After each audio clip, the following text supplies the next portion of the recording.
Jom teman saya makan Korea ayam pancake. Okey, jom makan ayam pancake. Saya tengok dalam TikTok, lepas tu saya buat. Saya puas makan nasi, jadi saya nak makan pancake.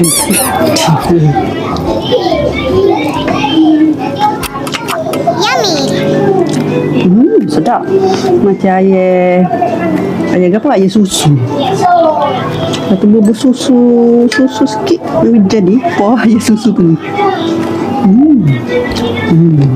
Sedap so.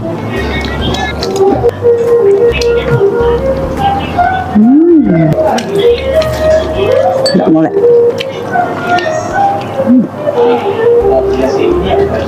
Saya campur dengan pohon dengan dada. Oh, sedap. Sebab pohon yang berlemak.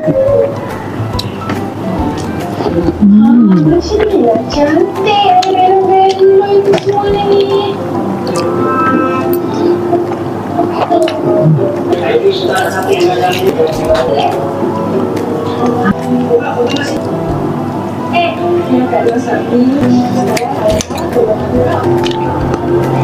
Adik, ayam.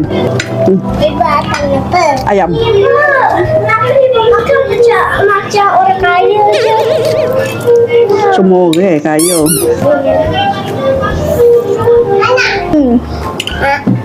Nak, ibu. Ayam pancake. Nak lagi. Nak. Nak. Tak dah ibu nak makan. Nak. Yang siapa kena gerfu? Kakak dah kena gerfu. Adik. Sedap sos sikit. Nak.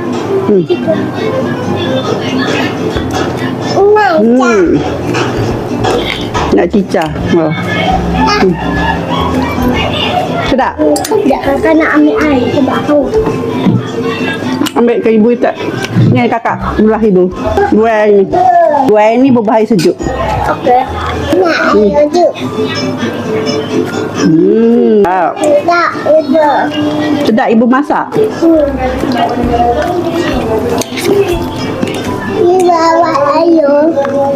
Video.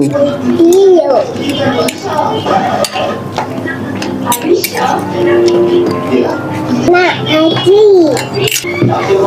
Nak.